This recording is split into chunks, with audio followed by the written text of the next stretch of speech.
تنساوش تجيم الفيديو، تشترك في قناة سكاي نيوز المغربية باش يوصلك جديد الأخبار. عادل الرحموني، موقع ماتش بريس من المغرب. كوتش، الشوط الأول شفنا المنتخب البلجيكي مسيطر سيطرة ميدانية ولكن بدون خطورة. نسبة امتلاك الكرة عند المنتخب البلجيكي بشكل كبير في الجولة الأولى لم يستغلها. هل هذا راجع لقوة الدفاع المغربي؟ لاحظنا أن هناك في الشوط الثاني شفنا المنتخب المغربي خرج لكي يلعب الكرة وسجل هدفين على المنتخب البلجيكي. كيف رأيتم المنتخب الوطني المغربي في هذه المباراة؟ شكرا. نعم صحيح، كنا أقوياء في الشوط الأول وحاولنا طبعا أن نخترق خطوط الدفاع ولكن لم نجد إذن هذه طبعا السلاسة في اللعب اللي كنا نلعب فيها. لم نكن نلعب كما كنا نعتاد.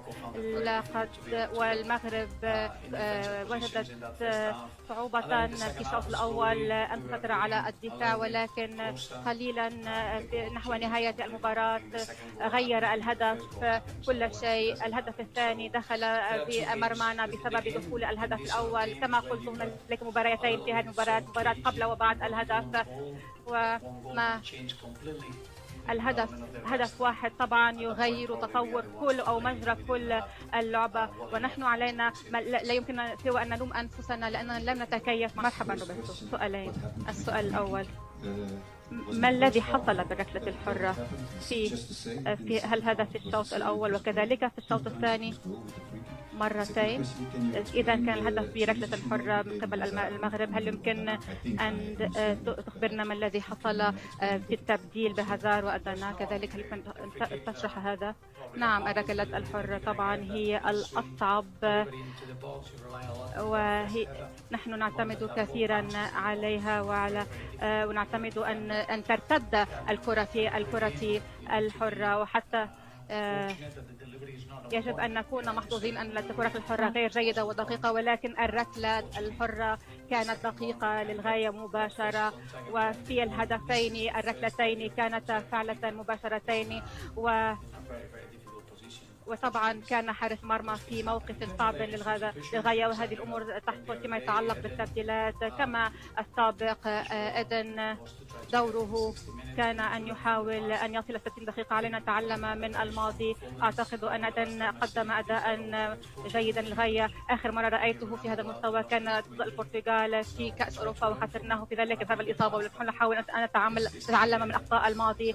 ومن الواضح أن هذه منطقة حمراء وعلينا أن نقوم بحمايته، ولكني أردت أن يلعب إذن وأن نستخدمه طوال كل هذه البطولة. وطبعا خطر خسارته طبعا كان أمر كبير وأردنا أن نخرجه، ولدينا الكثير من الخبرات الكبيرة في المنتخب مع أمادو.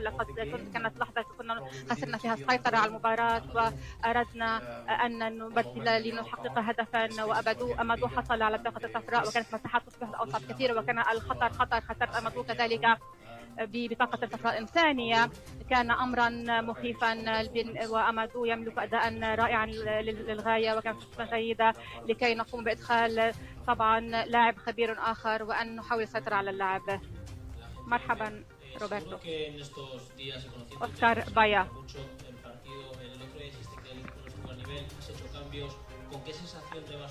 معرفتي بك أعرف أنك تقوم بتحليل هذه اللعبة. لقد قلتم أنكم لم تكونوا في المستوى الذي ترتقون إليه في المباريات السابقة. ما تقوم به فيما يتعلق بالمباراة ضد غوريشا؟ لقد لعبنا اليوم بطريقة أفضل من لعبنا عليه ضد كندا، كان أداؤنا أفضل وهذه كانت خطتنا.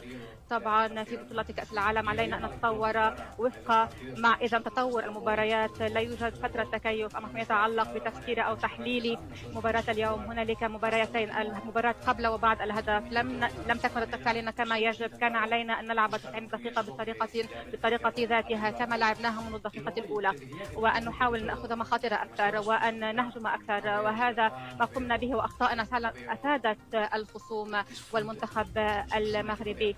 لقد كان هنالك مسؤوليات كبيرة على أكتافنا وعلى كاهلنا. لم نستمتع إذن بالمباراة. نحن عادة ما نلعب في الهجوم ونحن نعاني من ضغوط علينا علينا أن نقوم بخلق الفرص وأن نلعب بفرح. نحن لقد افتقدنا لهذا الفرح، وهذا أثر ربما على طريقة لاعبي اللاعبين وأداء اللاعبين. علينا أن نقوم بتحليل الوضع. والمباراة الأخيرة التي سنلعبها للفوز. المباراتين أعتقد أن لعبناهم بطريقة مختلفة. إذا قبل مباراة دي بروين قال أن الفريق يملك الكثير من اللاعبين المسنين لن يتمكنوا من الفوز بالبطولة. هل هذه التعليقات أثرت على الأداء وأثرت على اللاعبين؟ هذه أول مرة أسمع فيها هذه التعليقات. يمكن أن تتخيل أن لم أحد يعرف أن دي بروين قام بهذه التعليقات. أعتقد عندما نلعب بطولة كأس العالم هنالك لاعبون يتحدثون مع الإعلام على مدى ساعات كل يوم، وبالتالي سيكون هنالك 90% من الأمور يقولونها أمور إيجابية وتؤخذ بطريقة إيجابية، واللحظة التي يسمعون فيها ربما جملا لا تقع في سياق معين تصبح الأمور سلبية. أعتقد نحن جميعنا مهنيين وعلينا أن نقدم أداء عالي المهنية. منتخبنا طبعا منتخب متضامن يعمل بجد وثبات. لا أعتقد أن هكذا التعليقات قد تؤثر على أدائنا وعلى نتائجنا. إذا سئل هل تسحب التعليقات؟ قال كلا. قال أن فرص بلجيكا للربح أو للفوز بالبطولة كانت عام 2019. عندما تسأل سؤالا للاعب يحق له أن يبدي رأيه، ولكننا جميعنا نملك تجربة. نحن معا منذ 6 أعوام، ولا أعتقد أن الملاحظات ستساعدنا إما بالفوز أو عدم الفوز. إذا لا نعرف ما الذي يحصل خلف الكواليس، هو أمر أساسي. مرحبا نيلز. هل يمكن أن تشرح لنا لما لم نرى حتى الآن أفضل أداء لكيفن دي بروين؟ لم نرى حتى الآن أفضل أداء للمنتخب البلجيكي. إذا يصح القول أننا لم نلعب لغاية الآن أفضل أداء لنا.